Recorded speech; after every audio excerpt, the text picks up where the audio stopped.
What I'm about to tell you is going to upset a lot of fitness advice you've heard for the last 20 years.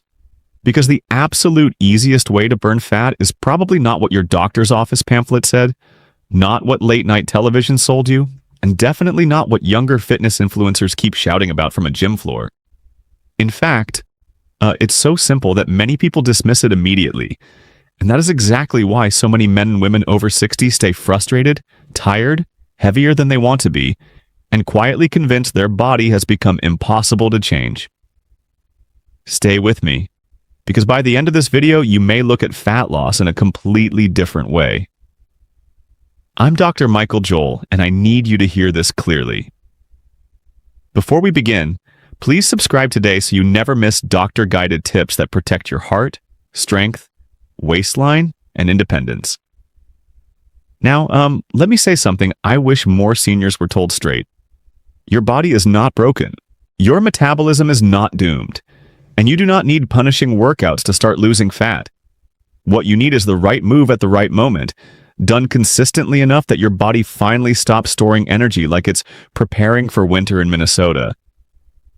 Most people get the exercise part wrong because they focus on intensity first and timing last. That mistake cost them years. Let me start with Eleanor from Columbus, Ohio, because her story is going to sound painfully familiar to a lot of you. Eleanor was 67, a retired school secretary, disciplined, organized, and honestly exhausted from trying to do everything right. She bought resistance bands. She tried cutting out bread. She followed a chair workout she found online. She even ordered one of those expensive protein shakes that tasted like sweet chalk. And every Monday morning she stepped on the scale, expecting something encouraging. Nothing.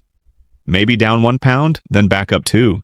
Her waist stayed tight, her energy stayed low, and by dinner she felt the same heavy, sleepy slump that made her think, maybe this is just what aging feels like. But Eleanor's body wasn't failing her. She was missing one tiny window during the day when her body was most ready to use fuel instead of store it.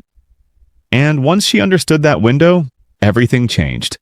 Not overnight, not magically, not with some dramatic television transformation, but steadily, calmly, safely. The easiest fat-burning habit for most adults over 60 is a simple walk right after a meal, especially after your biggest meal of the day.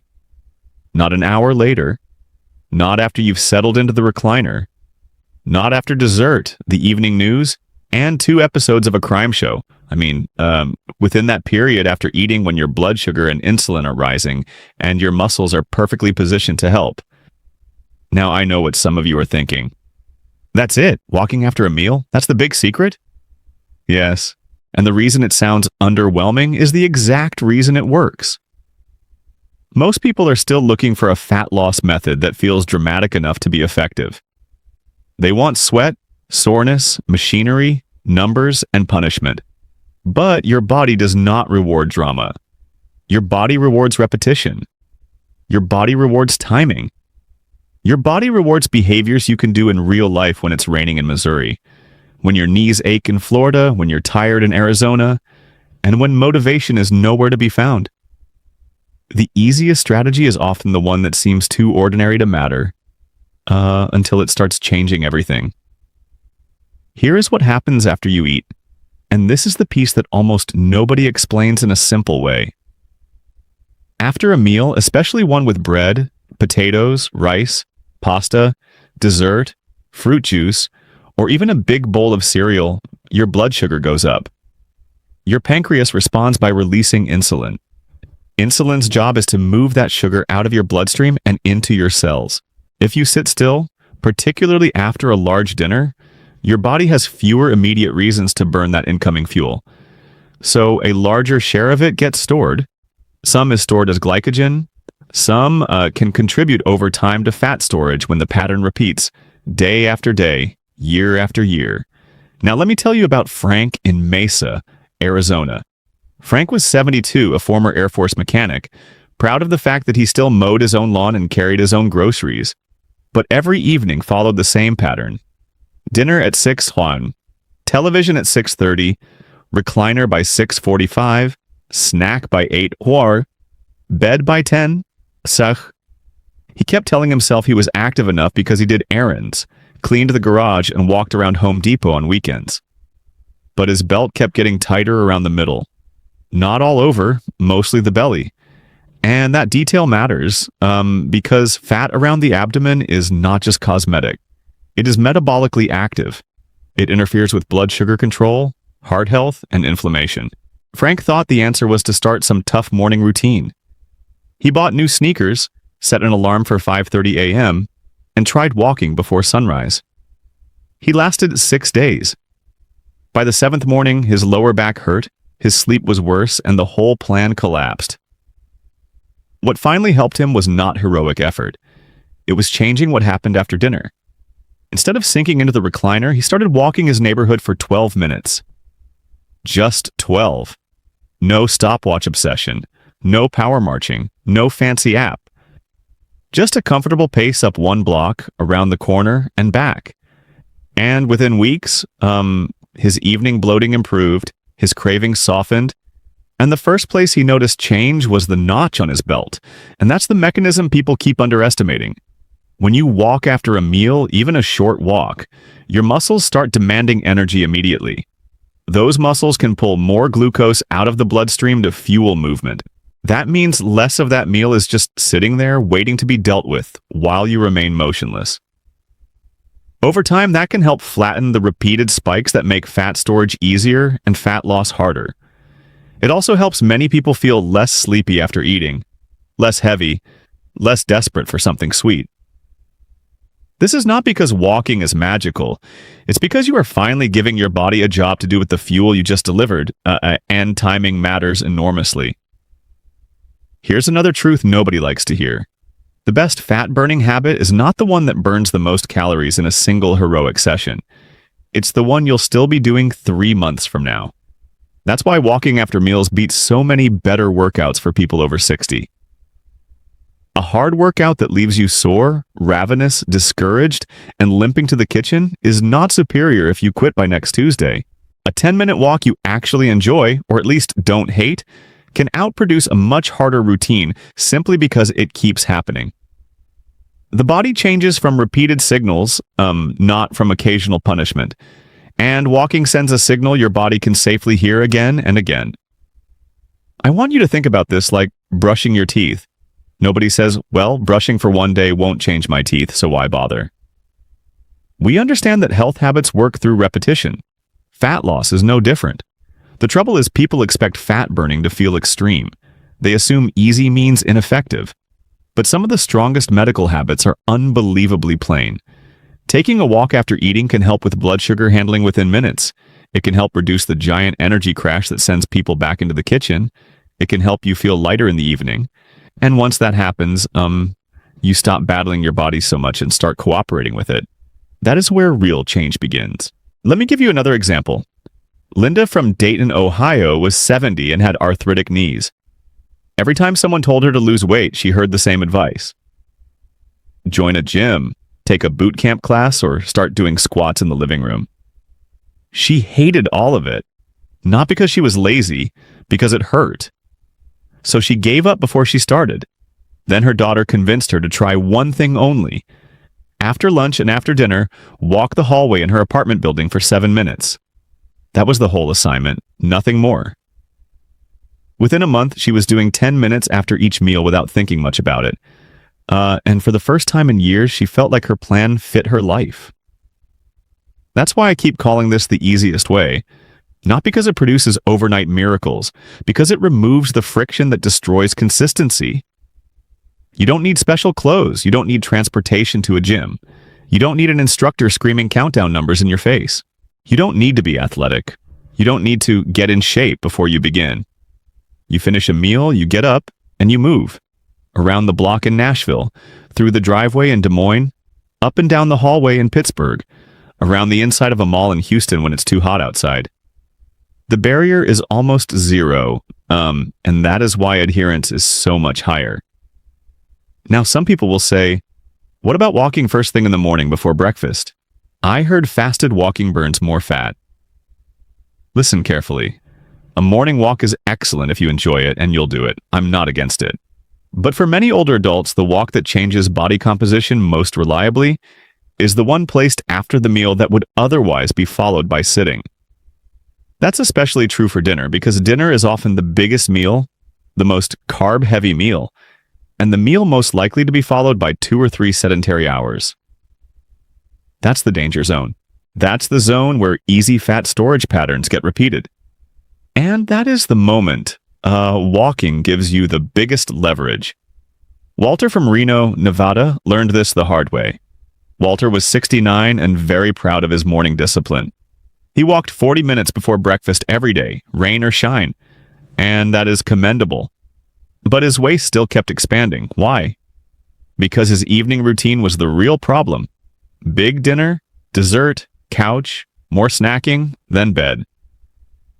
Walter had 1 healthy ritual in the morning and 4 fat storage rituals at night. When we shifted part of his activity to a short walk after dinner, something interesting happened. His nighttime snacking started dropping on its own. Not through white-knuckle discipline. Not through suffering. He simply didn't feel the same overwhelming urge to keep eating, and his evenings stopped spiraling. That craving effect is one of the most underappreciated benefits of post-meal walking. People think only in terms of calories burned during the walk itself. That is far too narrow. The walk changes what often happens next. If you sit still after a heavy meal, feel sluggish, then want something sweet to wake up, you've started a chain reaction. But if you move gently, your blood sugar tends to rise and fall more smoothly. Your digestion often feels better, and your brain doesn't scream for instant comfort the same way. You're not just burning a little fuel during the walk, you're altering the entire rest of the evening. That can matter far more than the walk's raw calorie number on paper. And here's where many viewers get tripped up. They assume if walking works, then faster must always be better. Not necessarily. You do not need to speed walk like you're late for a flight at O'Hare. You don't need to come home drenched. The sweet spot for many people over 60 is a purposeful, comfortable pace. Fast enough that you are clearly moving, slow enough that you could still say a sentence or two without gasping. If your joints feel beat up, you went too hard. If you feel nothing but strain and dread, you've taken the easiest fat-burning habit and turned it into a punishment ritual. That is exactly what we are trying to avoid, because punishment destroys compliance. There's fascinating evidence that walking, even at lower speeds, can still reduce body fat when it's done consistently enough. In postmenopausal women, regular walking has been linked with declines in total body fat and visceral fat. And that's extremely important for my older viewers. Visceral fat is the deep abdominal fat wrapped around organs, the fat most strongly tied to insulin resistance. Higher blood sugar, fatty liver, inflammation, and cardiovascular risk. That is the kind of fat we care about medically. And what matters there is not whether your walk looks impressive to a stranger driving by. It's whether you create enough regular energy demand over time. That's why I keep saying the body rewards consistency more than theatrics. So what does the actual protocol look like? Let's make it simple. If you can, walk within about 10 to 30 minutes after finishing your meal. You do not have to sprint out the door with your napkin still in your hand. But don't wait until the whole benefit window has faded and your body has already had a long, sedentary stretch. Start with 5 minutes if that's where you are. Move to 10. If you feel good, work up to 15. For many people, 10 to 15 minutes after dinner is the Goldilocks zone. Easy enough to maintain, long enough to matter. If you can do this after 2 meals, even better. But 1 walk is enough to begin, especially after the biggest meal. Now I need to warn you about the first mistake people make with this habit.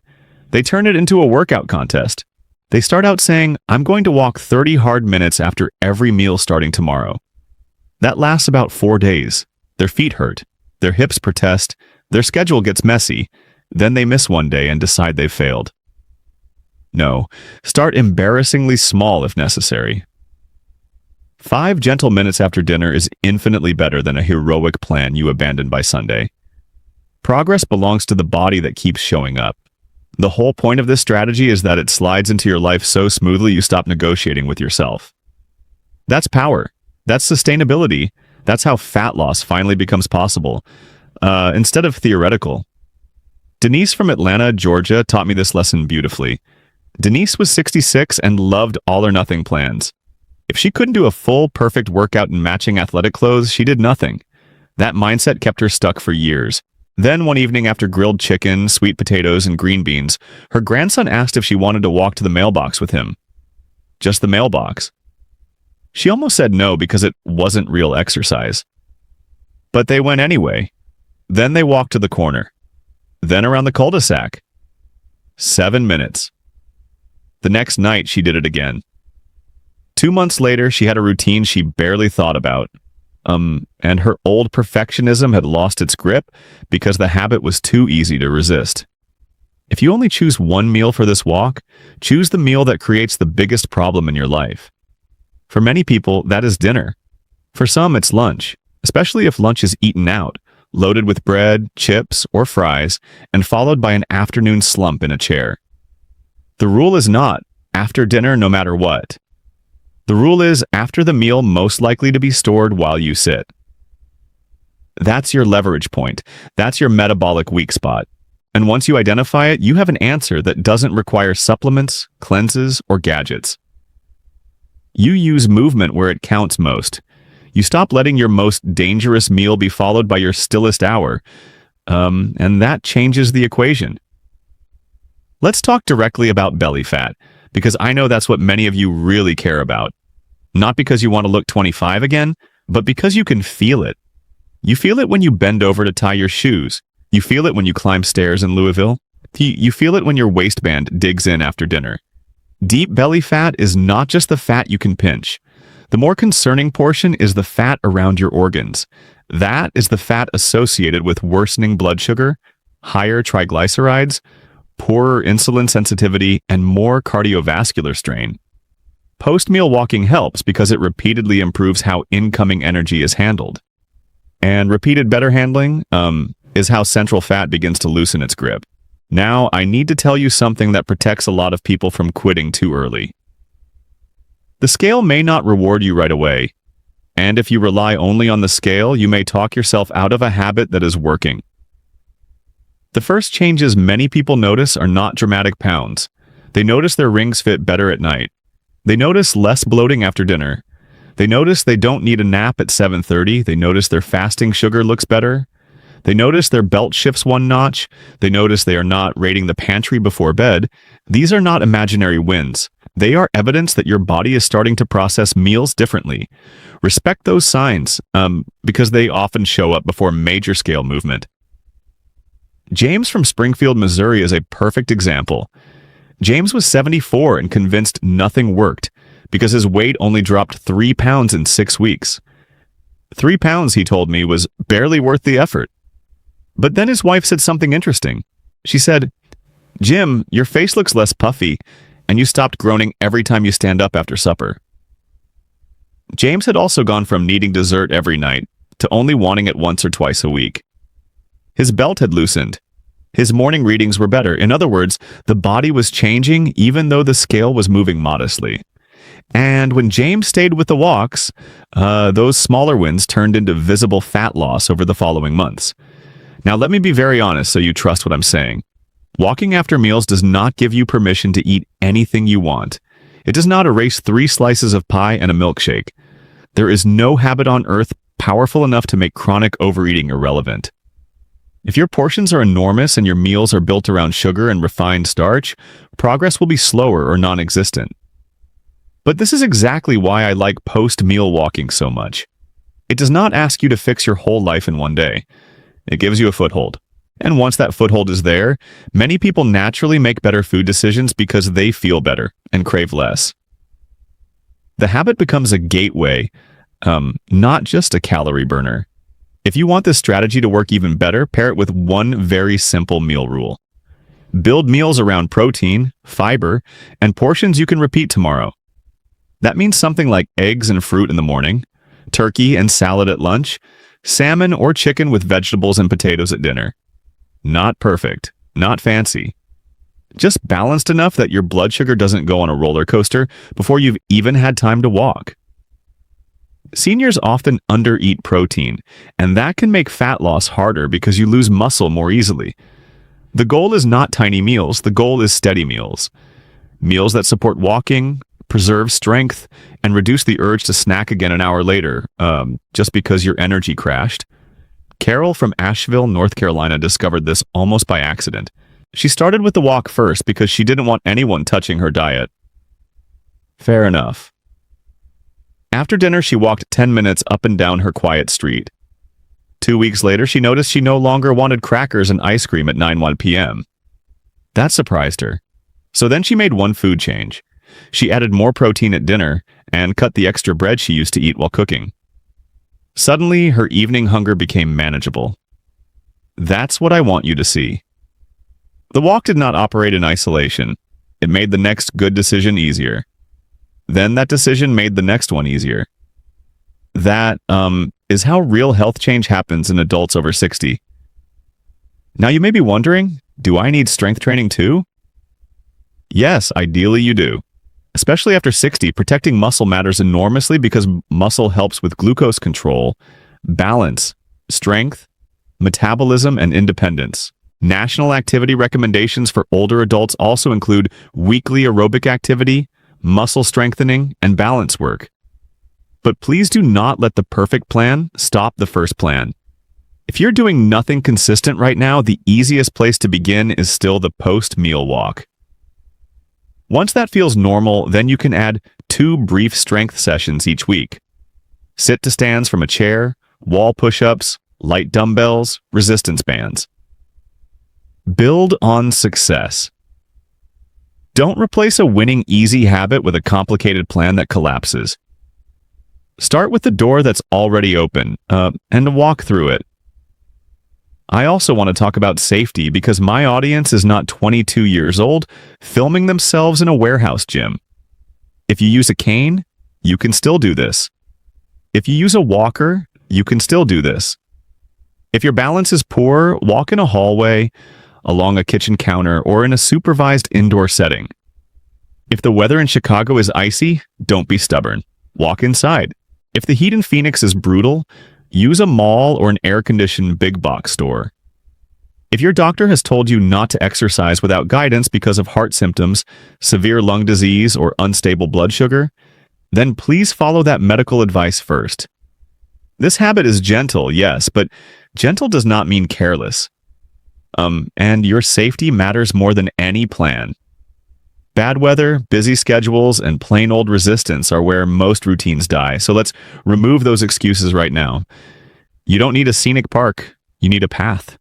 That path can be a driveway in Oklahoma, a hallway in New Jersey, a front porch loop in Alabama, a church parking lot in Tennessee, or 10 circuits around your living room while the coffee brews for tomorrow. The magic is not in the scenery. It is in the timing and the repetition. Some nights you'll feel motivated. Some nights you'll feel old, irritated, and deeply uninterested. Walk anyway, even briefly, especially briefly, because the nights you don't feel like doing it are the nights the habit is either becoming part of your identity or disappearing. That moment matters more than people realize. So let me give you the simplest starter plan I know. For the first 3 days, walk for 5 minutes after dinner. That's it. On days 4 through 7, make it 7 to 10 minutes. During week 2, aim for 10 to 12 minutes, and if you feel good, add a second short walk after lunch on 2 or 3 days. No heroic leap. No all meals forever promise. Just a gradual build. Track 3 things: your waist, your evening cravings, and your energy after meals. If you have diabetes or prediabetes and monitor glucose, keep an eye on those patterns too, and follow your clinician's instructions. The goal is not to impress anyone. The goal is to make the easiest fat-burning habit so normal. It feels strange not to do it. Here's what often happens when people stay with this. In the first week, digestion feels a little better, and the post-dinner slump becomes less dramatic. In the second week, cravings start to soften. In the third and fourth weeks, people often notice less puffiness, a flatter evening stomach, or better waist measurements. Then something even more important happens. Confidence returns.